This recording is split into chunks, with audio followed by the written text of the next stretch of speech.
Welcome to Storycomic Presents, where we interview amazing storytellers and artists. This is episode 355. I'm your host, Barney Smith of Storycomic.com, and we're excited to have with us, back in the studio, the internationally acclaimed writer of comics, Jeff Haas.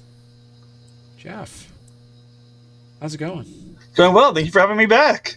Yeah, see you back on. So technically, this is going to be like your fourth time on, because you're on last year promoting End of All Terminus, which is now on us as a Kickstarter as of this recording, and you've already reached your goal. So congratulations on Thank that. You. And you've been on a couple times because you're also part of our podcast crew roundtable, where we meet quarterly. Yeah, we all kind of like rotate through everybody's shows. You, Jeff, are in charge of the winter roundtable. I'm in charge of the spring roundtable, and then we have a couple of our other ones. We have Kurt Sasso and then Cody Lynch as well. That's on there, and it's been great, as we sit around and chat. But End of All Terminus. This is your sequel. Yep. To the first one that you came out with, and as we mentioned, it's already funded, so that's amazing. And do you want to talk to us a little bit about what End of All is all about? All right. The End of All Terminus is a sci-fi action comic book. Lovers of Star Trek, lovers of aliens will really enjoy these first two issues. Basically, what it is the last sometime in the distant future, the last 7 sentient species in the universe board a ship called the Terminus. The goal is to escape the universe because the universe is dying. It's being ripped apart by some unknown force of nature called the Great Rip, and they're trying to escape out of our universe to whatever exists outside our universe. So the basic idea is that the universe has a boundary, or at least it's perceived to have a boundary. And the idea is what exists beyond the universe, and that's where they're headed to. So they're trying to break through the boundary of the universe to escape its death, to see what's outside it. And there is a story for what's outside it, but right now it's whether or not these 7 species can live together in harmony aboard this ship. Because each species, for different reasons, thinks that there's the species that matters. They're the ones that are perfect. Those are the ones that should survive. And the question is, can they keep from killing each other long enough to save themselves? Oh, wow. Okay. And I love some of these because you have some characters that also is sort of nature based. Some of them are technology based, and one that seems to be more feral than others. Yeah. Each species kind of represents an aspect of humanity or a concept. For instance, there's the warrior race led by Thracsist. There's the acolytes of Devo are more sort of like a cult, religious cult society. There's Salah, who's kind of like a space ent, as it were. There's a clone species. There's a technological base species. There's a Paragon, who's kind of a secret of what they are, but they're important as well. And then there's humans. And each species usually represents an aspect of human society. A more wise, peaceful version, the warrior, more vicious part of us. There's the hive, collectivist societies, things of that nature. And they're all have a kind of a personality to themselves, which causes them to come in conflict with all the others. And the question is, how do these parts react, and how do they work towards their survival? What aspects of humanity or life can survive the best, and why, kind of thing. So where did you get the idea for this story?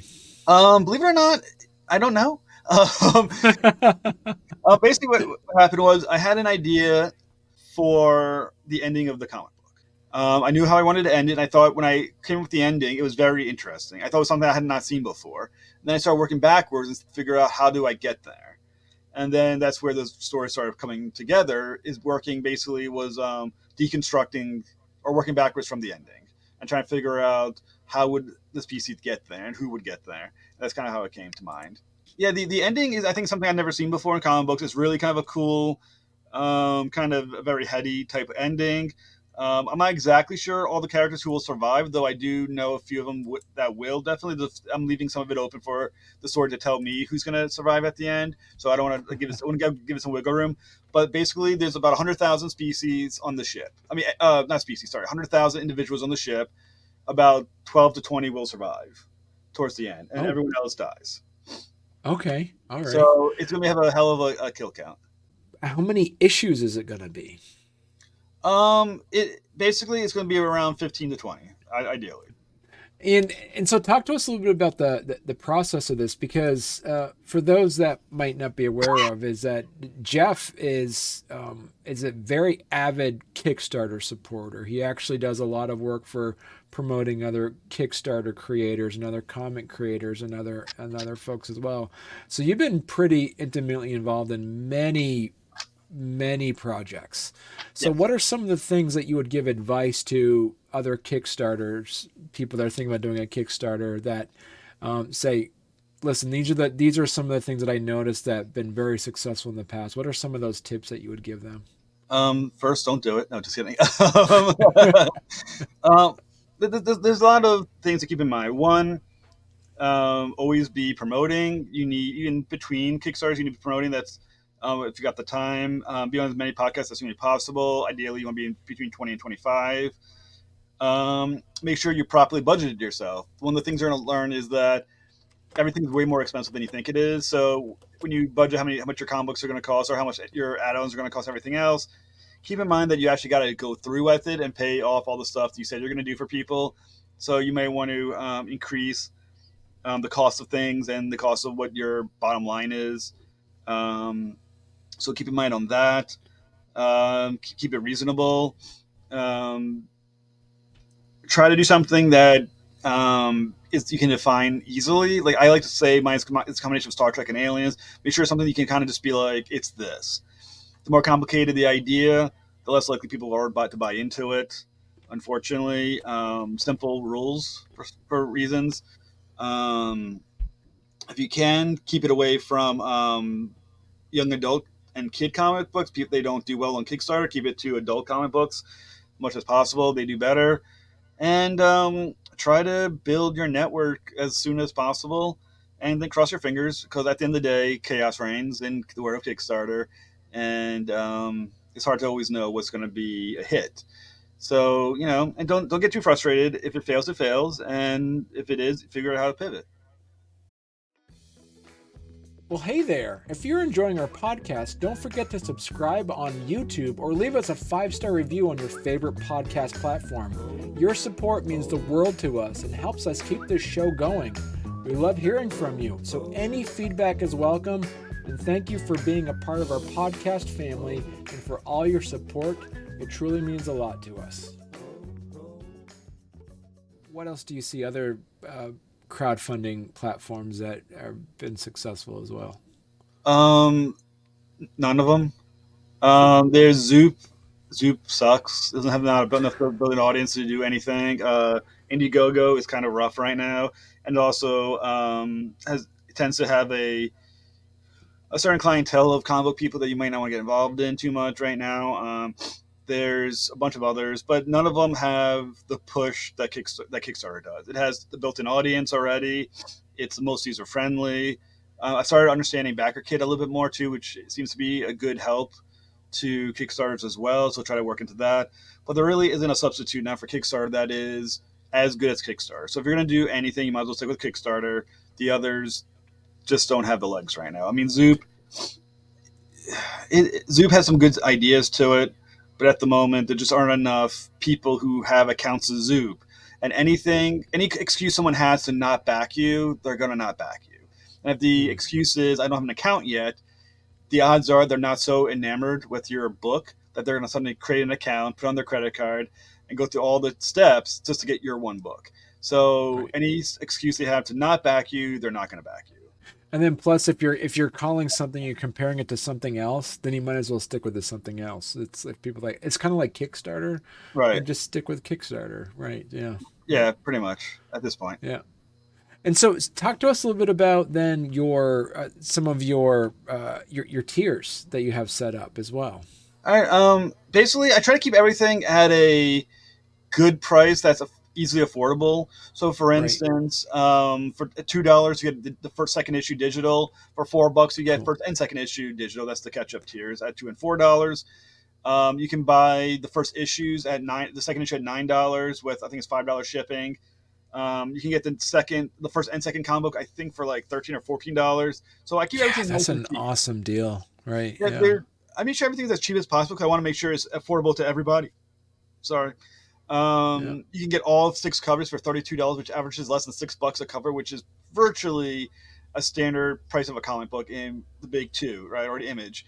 So these are extremely low prices. So I think everyone can afford them. The indie digital bundle is 25 in PDFs for $15, which is less than a dollar. wow, It's like 70 cents per comic. So I don't know why anyone wouldn't do that. That seems to be an easy one to back.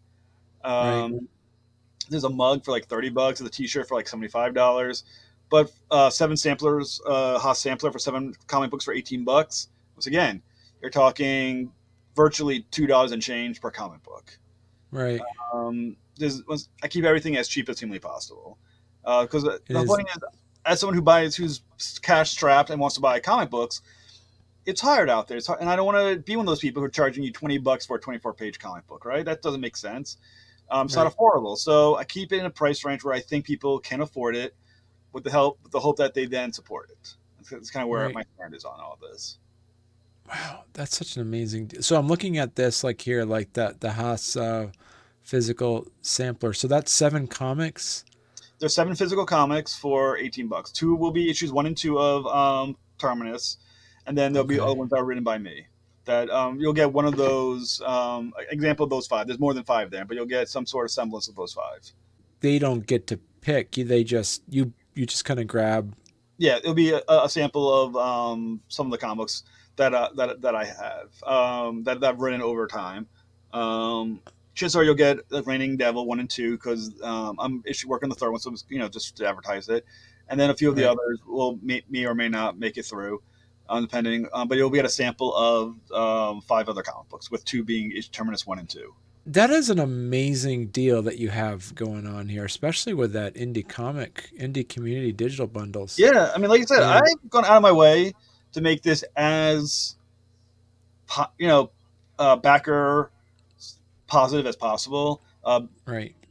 It basically there's no reason anyone can't afford all the issues, pretty much. Right.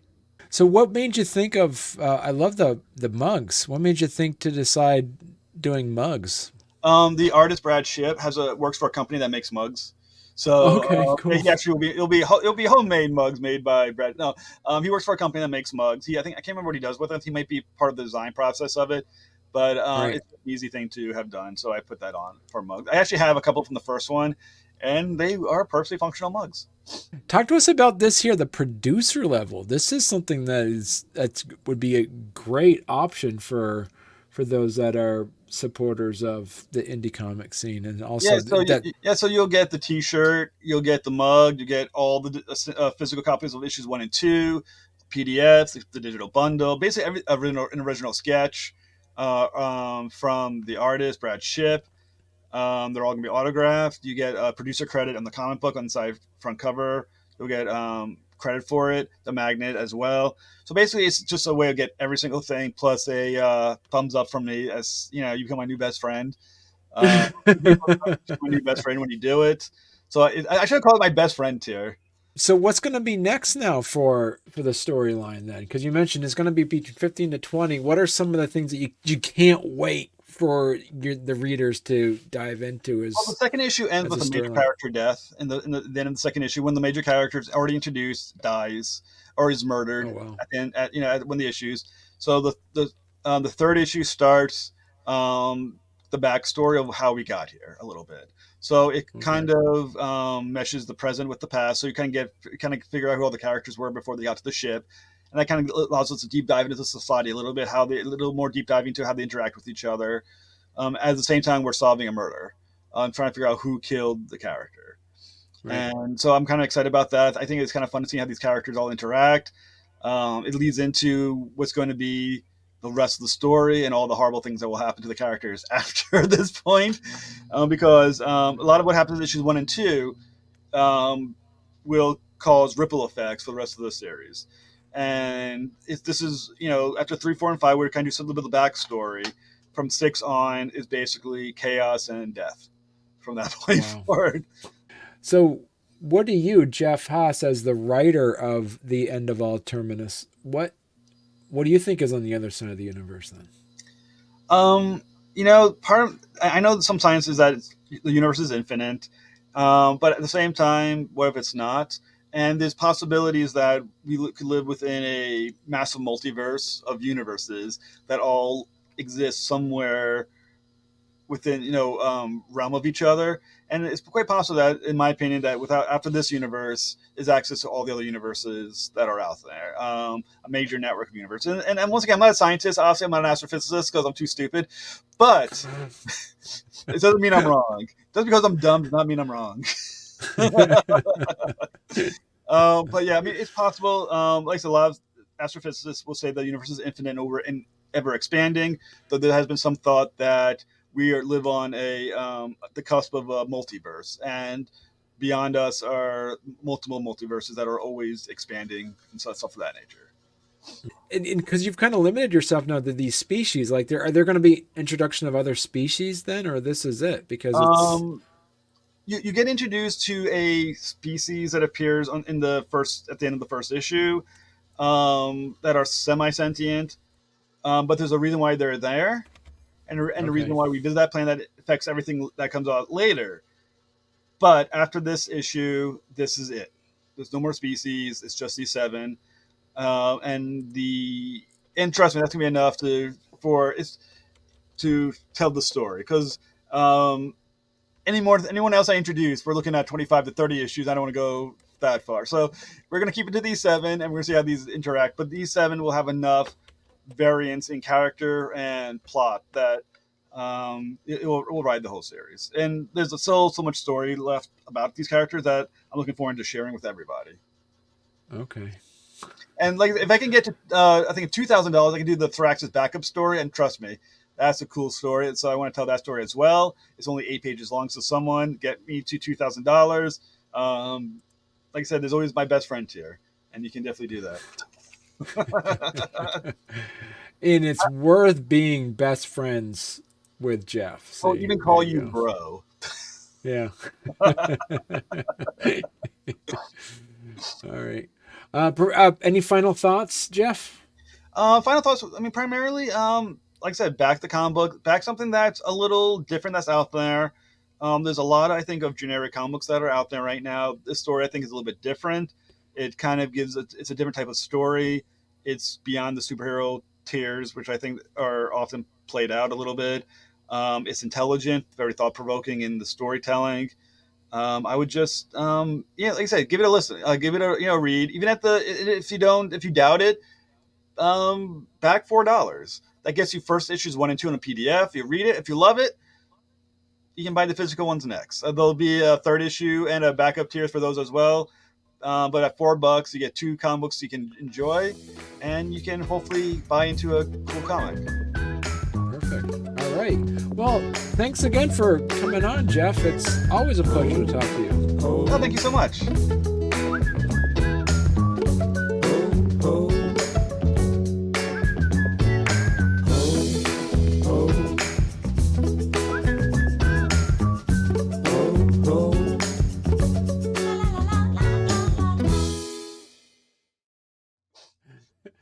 But it's Rhode Island is like, because you got Providence, and then you're smack dab in the middle because you're right next. You're not that far from Hartford. You're not that far from Boston at all. To Rhode Islanders, we are. Like me and my wife are going to go to the Pez headquarters probably Sunday for the first time. I love Pez, and it's an hour and a half away. So me and my wife are tempted to get a hotel room because for the long ride. You're nuts. It takes me an hour and a half to drive to work every day.